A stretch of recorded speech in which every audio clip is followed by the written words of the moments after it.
अस्सलाम वालेकुम। वालेकुम अस्सलाम। क्या आपने होमवर्क पूरा किया मेरे बेटे? हाँ, मैंने कर लिया अब्बू। अब आप मुझे कहानी सुनाइए। ठीक है मेरे बेटे, क्या आपको याद है कि कल हम कहाँ रुके थे? आपने मुझे बताया कि किस तरह तलत ने पैगंबर के कत्ल का मंसूबा बनाया, लेकिन मिशेल ने उसके इस मंसूबे को सुन लिया और पैगंबर को खबरदार कर दिया। इसलिए वह रात के वक्त एक ऊंट पर सवार होकर निकल गए। माशाअल्लाह, वो अजीम थे। मैं अब आपको आगे की कहानी सुनाऊंगा, गौर से सुनो। बिस्मिल्लाह।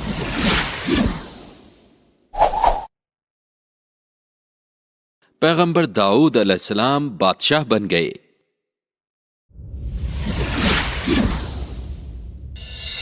दाऊद अलैहिस्सलाम को एहसास हुआ कि उस रात तलत उनका कत्ल करने वाले थे, इसलिए उन्होंने अपना सामान और कुछ खाना लिया और महल से रवाना हो गए। उन्होंने तवील अरसे तक सफर किया।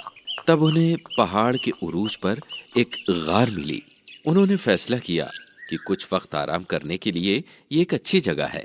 पैगंबर ने कई दिन वहां गुजारे। पैगंबर के भाइयों को पता चला कि वे गार के अंदर छुपे हैं, तो वो उनसे मुलाकात करने पहुंचे। हम अपने बादशाह से थक चुके हैं, उन्होंने पैगंबर को बताया। वो रियासत में सभी के साथ बुरा बर्ताव कर रहा है। हम आपकी फौज में शामिल होना चाहते हैं भाई। अगले दिन कुछ और लोग गार में पहुंचे। आप क्या चाहते हैं? पैगंबर ने पूछा। बादशाह से हमारी हिफाजत कीजिए, शहरियों ने कहा। वो एक बुरा आदमी है और वो हर किसी पर जुल्म कर रहा है। मेहरबानी करके हमें अपनी फौज में शामिल होने दें। पैगंबर राजी हो गए। इस तरह ज्यादा से ज्यादा लोग पैगंबर की फौज में शामिल होने के लिए पहुंचने लगे। तलत ने अपनी आवाम के साथ बुरा बर्ताव किया और अपने फौजियों से आवाम में दहशत फैलाई। आवाम ने धीरे धीरे उसके खिलाफ होना शुरू कर दिया। जब उसे पता चला कि पैगंबर एक फौज तैयार कर रहे हैं, तो उसने पैगंबर के खिलाफ जंग में जाने का फैसला किया। फौज ने कई दिनों तक सफर किया और वो अब तक एक लंबा सफर तय कर चुके थे। बादशाह और उसके लोग थके हुए थे, इसलिए उन्होंने वादी में कुछ वक्त के लिए आराम करने का फैसला किया। जब तलत सो रहे थे, तब पैगंबर खामोशी से उनकी गार में दाखिल हुए।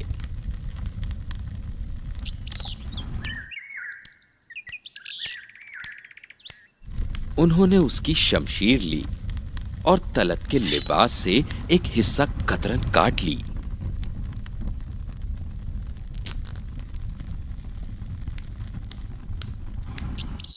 वो बाहर आके चिल्लाए, ऐ बादशाह!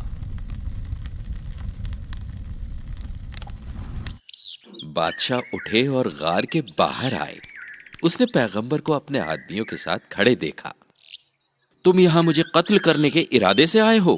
पैगंबर चिल्लाए, लेकिन मैं तुमसे नफरत नहीं करता और मैं तुम्हारा कत्ल नहीं करना चाहता। अगर मैं तुम्हारा कत्ल करना चाहता तो ऐसा कर सकता था जब तुम सो रहे थे। ये कहते हुए पैगंबर ने उसे कपड़े की कतरन दिखाई और उससे कहा, ये तुम्हारे लिबास का टुकड़ा है। मैं इसके बजाय तुम्हें कत्ल कर सकता था, लेकिन मैंने ऐसा नहीं किया। मेरा मकसद मोहब्बत है, नफरत नहीं। बादशाह को अपनी गलती का एहसास हुआ और उन्होंने माफी मांगी। पैगंबर ने बादशाह को माफ कर दिया और उसे अपनी रियासत में वापस लौट जाने की इजाजत दे दी। कुछ सालों के बाद एक जंग में तलत मारे गए। लोगों को याद था कि दाऊद अलैहिस्सलाम ने उनके लिए क्या किया था, इसलिए उन्होंने उन्हें अपना बादशाह माना। अल्लाह ने उनकी रियासत को मजबूत और अजीम बना दिया और उनके दुश्मन उनसे खौफ खाने लगे। कुछ अरसे बाद अल्लाह ने पैगंबर को एक बेटे से नवाजा और उन्होंने उनका नाम सुलेमान रखा। वो लड़का बचपन से ही बहुत अक्लमंद और ज़हीन था। जब वह 11 साल का था, तब एक वाकया ऐसा हुआ।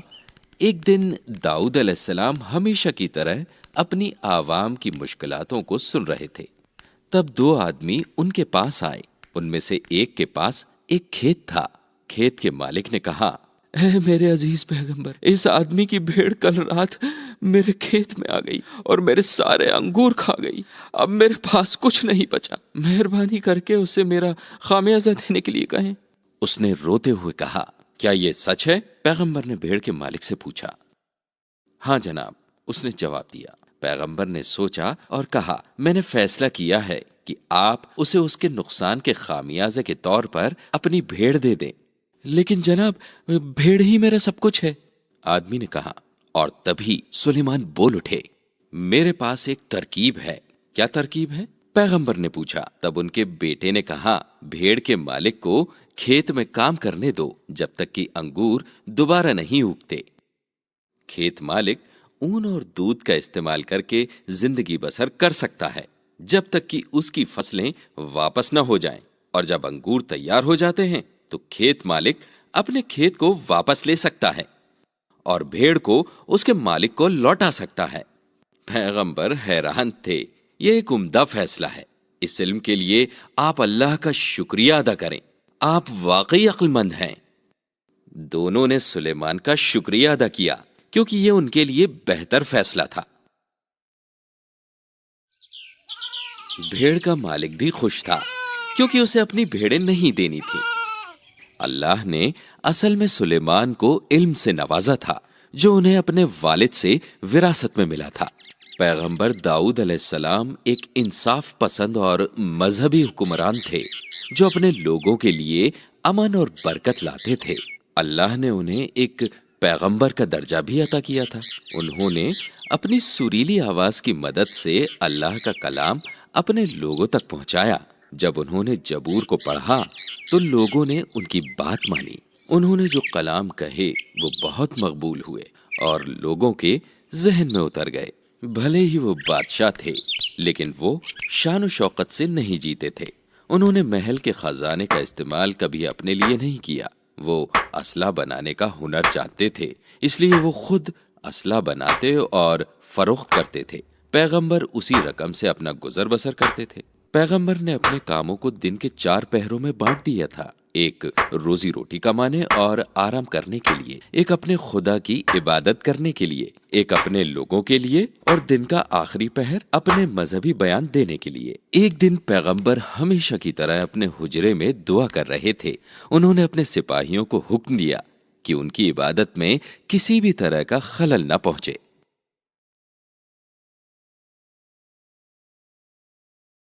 لیکن کسی طرح 2 شخص کمرے میں داخل ہو گئے۔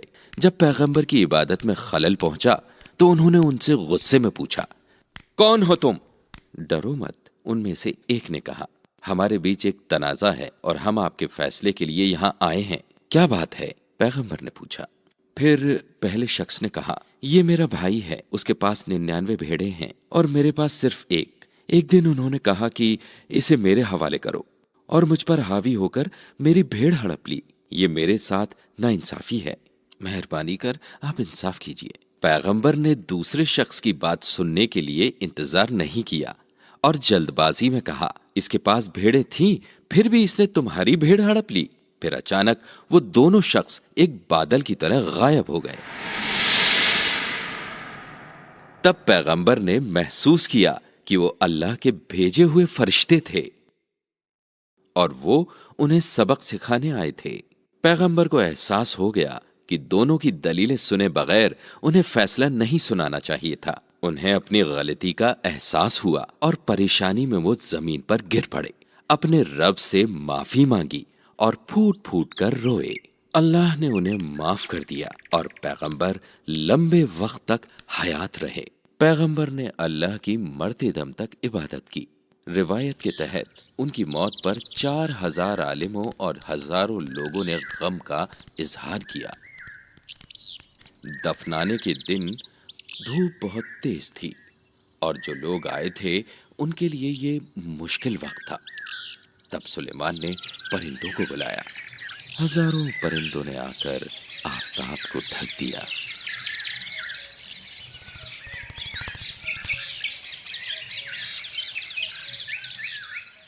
یہ سلیمان علیہ السلام کی خدائی کی پہلی نشانی تھی جو لوگوں نے دیکھی تھی۔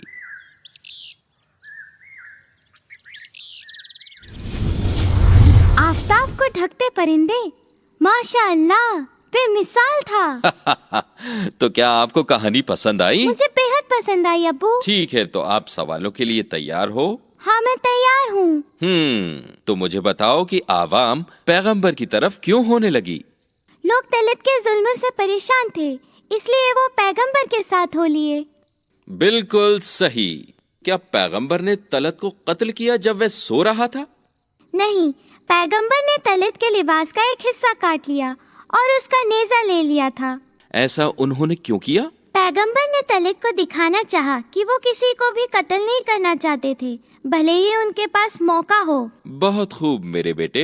अब मुझे ये बताओ कि पैगंबर दाऊद का पेशा क्या था? वो असला बनाने में माहिर थे। फिर से सही जवाब। अब जरा मुझे ये बताओ कि पैगंबर ने अपने दिन के पहरों को कैसे बांटा था? पैगंबर ने अपने दिन को 4 हिस्सों में बांटा था। पहला पहर उनके रोजी रोटी कमाने और आराम करने के लिए था। दूसरा हिस्सा अल्लाह की इबादत के लिए। तीसरा हिस्सा अपने लोगों के मामलातों को हल करने के लिए इस्तेमाल किया था। और मजहबी बयान देने के लिए आखिरी पहर का इस्तेमाल किया। माशाअल्लाह, बहुत खूब मेरे बच्चे। अब आखिरी सवाल, पैगंबर के बेटे का नाम क्या था? उसका नाम सुलेमान था। लाजवाब। आज के लिए बस इतना ही। मैं आपको कल पैगंबर सुलेमान की कहानी सुनाऊंगा। शब खैर आमिर। शब्बा खैर अब्बू।